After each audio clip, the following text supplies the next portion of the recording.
I'm going to have a calcium score CT scan today, um, which is a CT scan for your heart, which looks for calcium buildup in the valves, the arteries, the veins. I don't know. I don't know. I'm not the doctor. um, and yeah, it's kind of a it's a informative. Maybe it's informative. I don't know. It's weird. I tried to look it up to see what the value of this test is, but basically it came about because I went to see my doctor to check out why I've been having chest discomfort, tightness, pain. I don't know what these words mean. Um, and I suspected it was related to anxiety because it was really prevalent um, in for about a month's worth of time when things were pretty terrible for Mr. JP. um, and have lessened up as things have come into focus or perspective has been gained or whatever. But in that conversation with the doctor, he was like, "Hey, have you ever had this?" I'm like, "No, I've never had that." And it's like, "Well, I mean, we could do it. We could check it out." Um, they're not really related um, so much. Obviously, if there's a significant buildup, then I guess that could lend itself. But if there's like just build up because I'm of an age now, 50, and really never had a great diet. Um, but if there's a little bit of buildup, I don't know that that would be related to any kind of the sensations I've been having. So yeah, something new. I'm gonna go have that done. We'll see. I'm getting older all the time, older and older. More. I feel like I'm getting older at a pace faster than my age is increasing, and yeah, I don't like that. I don't like that. I don't like that. So so we're going to talk a little bit about anxiety for at least what I think I've experienced for anxiety. So we'll get into that. It is what is it? It's Tuesday, September 12th, 2023. And as of this recording, I'm still depressed, but I'm not dead.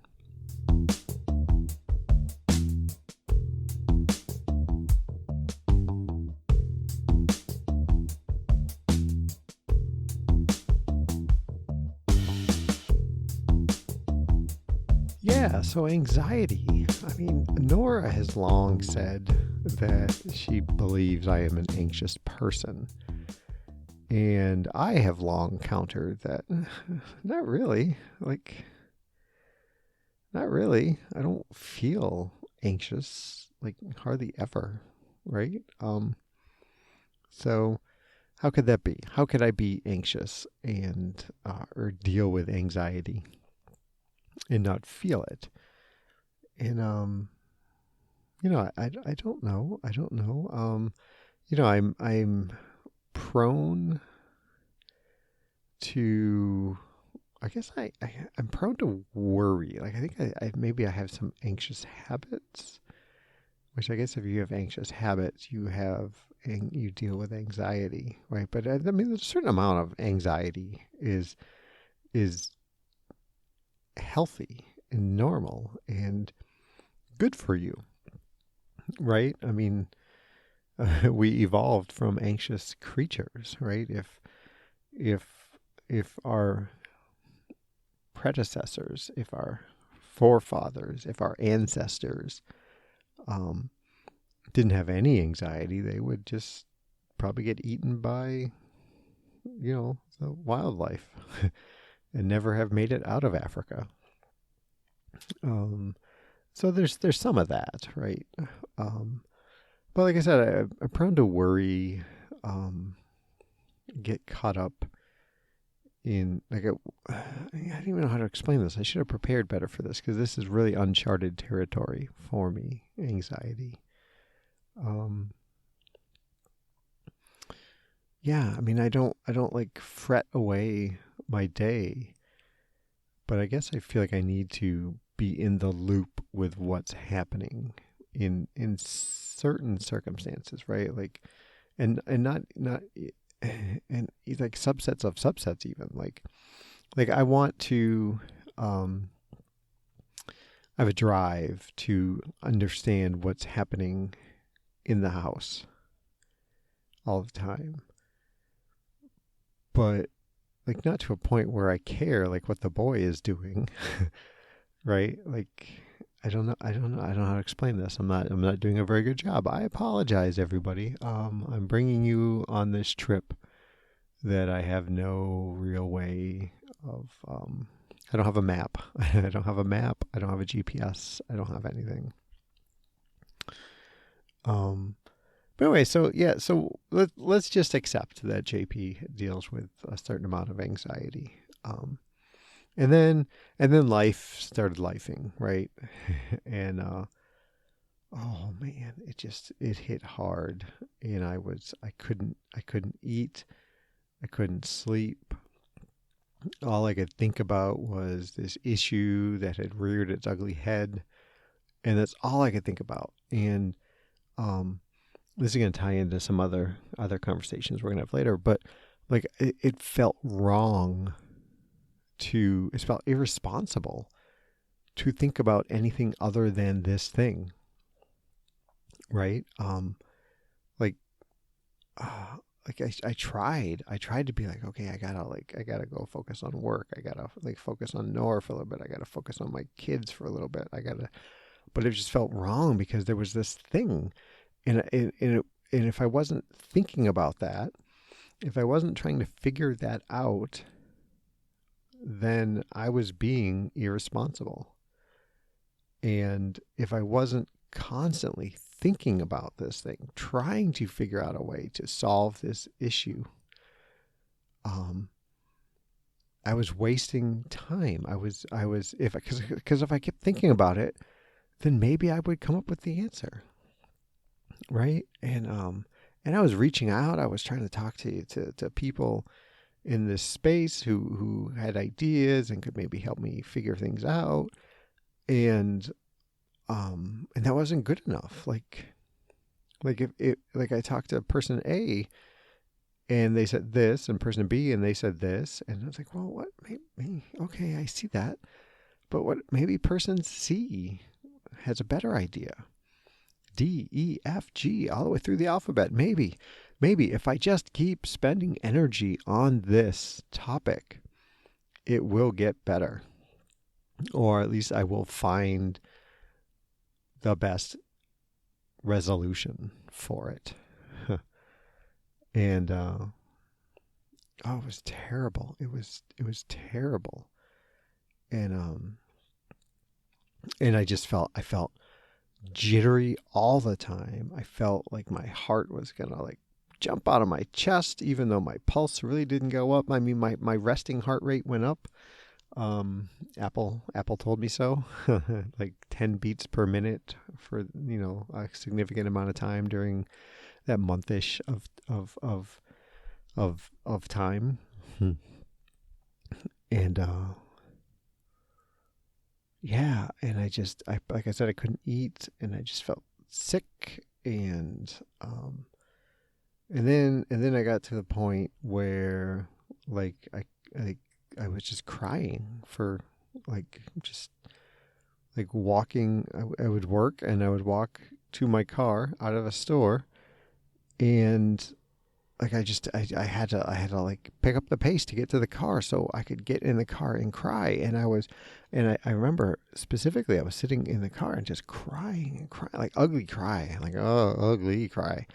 And like I had to get out of the car because I felt like I was going to throw up. Like I was dry heaving in the parking lot, um, because of this. And I don't know. I'm not good with the emotions. And like, is that the amount of crying that causes that, or is that the anxiety, the fear, the misery, the whatever I was experiencing at that time that made the dry heaving a thing? I don't know, but oh my gosh, everybody, it was just awful, awful. And then all through this time, like my chest is like, I'm like feeling like up above my left pec and then down below my right pec, and maybe sometimes center mass, sometimes just a little bit lower and lower than that. And I'm like, okay, well, that's like my diaphragm and my gut and things like that. But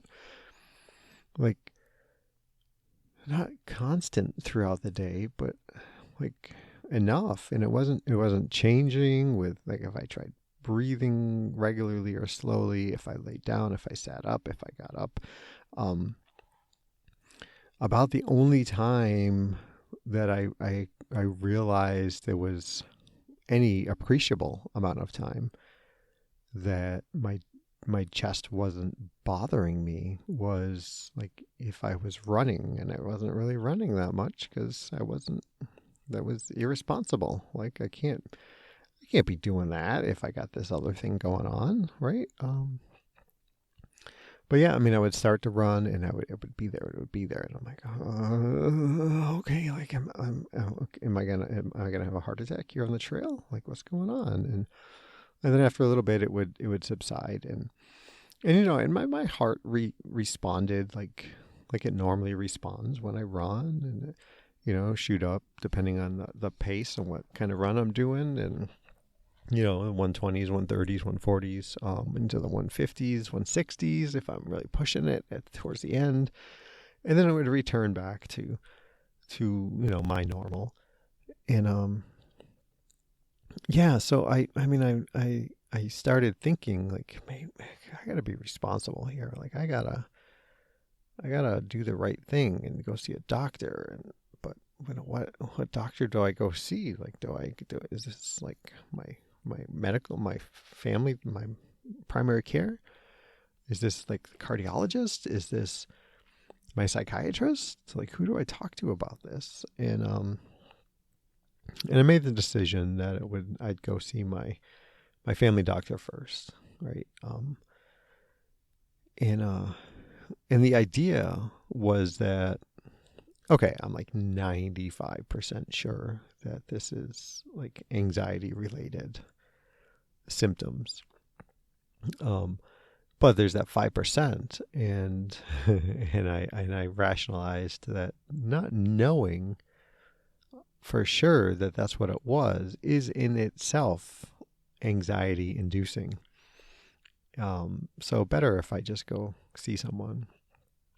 And so I made the appointment, and in the time from when I made the appointment to the appointment, things started settling down a little bit. And that little sensations kind of were fewer and far between. And I got to a point where I was really only noticing it when I was drinking like my morning soda with caffeine, and then periodically throughout the day. And yeah, so it seems to have adjusted along with my perceived anxiety level. So it seems pretty certain, right? I mean, we had an EKG when I went to go see my PCP, and EKG, PCP, HMO, and yeah, I mean that all seems to be okay. And he's like, "Boy, your pulse is kind of low." I was like, "Yeah, that's me. That's me. I run. I pretend to be a runner, and I think I just naturally have a slower heart rate and whatever." And he's like, "Okay." So we're doing this thing. And we're going to be some results. And depending on the results, he may refer me to a cardiologist. They may put me on. I'm guessing this is the test that's going to say, hey, you know what? We got to put you on these, I don't know, statins. Is that a thing? That's a thing, right? Like medication for like cholesterol and things like that. I'm guessing. But we'll see. We'll see, right? I mean, Dad was certainly had heart issues, quadruple bypass in his 60s. So and that's a large part of that is genetic based, and if it's not genetic based necessarily, then there's like the the the exposure of eating habits, right, from within a family. So what's come of this is that JP has started eating green things. Has come of this, among many other things. Along with this, hey, I should be healthier. Yeah, we'll get into that another day, I guess. I don't know why I threw that in there. Sorry, guys. But yeah, anxiety. I have a med check coming up with my prescriber. I don't know, a couple weeks maybe. And next week on Wednesday. So I'm going to talk to her about this and see what she thinks. I mean, I I asked Nora. I know Nora has medication that she spot use for anxiety, and I was like, "Hey, what is that?" And she's like, "Well, if it's just gonna make you sleepy." And I'm like, "Well, I don't want that. I don't want that." And so I don't know. Is there, forever, for as long as I've been in this mental health space, I've largely accepted that people deal with anxiety, but it didn't interest me, right? Because I didn't think I had any reference point to need to try to understand it. So maybe there's something. Maybe I need to be taking medication for anxiety in general. I don't know what that would look like, so I'll talk to her about that and see. But I mean, I certainly don't need something that's going to make me sleepy. So with that, with sleep, right? So I'm in this weird sleep space right now where, it seems no matter what time I go to bed, if I go to bed 8 o'clock, 8:30, 9 o'clock, 9:30, 10 o'clock, I wake up between 2:30 and 3:30 and really can't get back to sleep.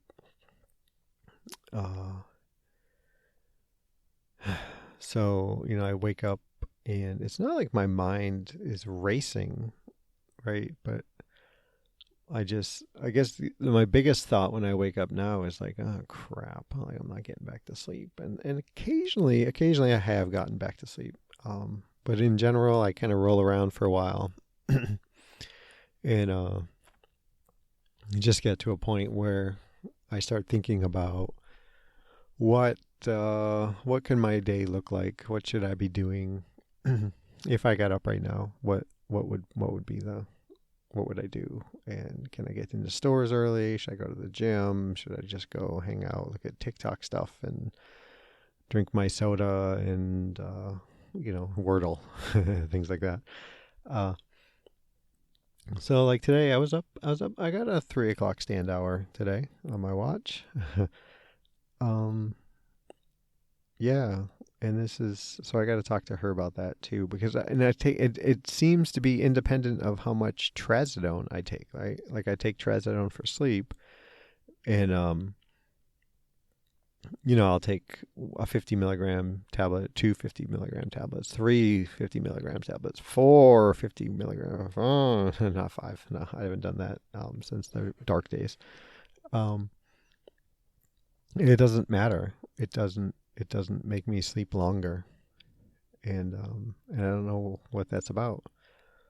Like when I wake up, I mentally feel kind of refreshed, like physically on my body's just like, no, let's roll over, find the comfy spot, flip the pillow over, find the cool spot, and try to relax. But my brain is just like, no.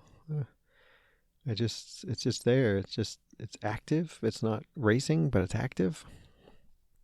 Um, so yeah, sleep. And, and I haven't really been dragging much during the day either, which is kind of interesting. There's been several days when, like on the weekend, or work is really slow this week, and last week it was kind of slow for a few days. Where if I'm home, I'll be like, okay, I can put my head down for a little bit, and I'll sleep for, I don't know, 15 minutes, 20 minutes, and wake up, and like that's all I got. So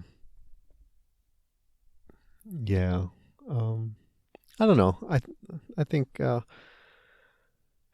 have we covered here? So what have we learned? We've learned JP probably deals with anxiety, and unsurprising to anybody, has no real tools for how to deal with that. So when things get,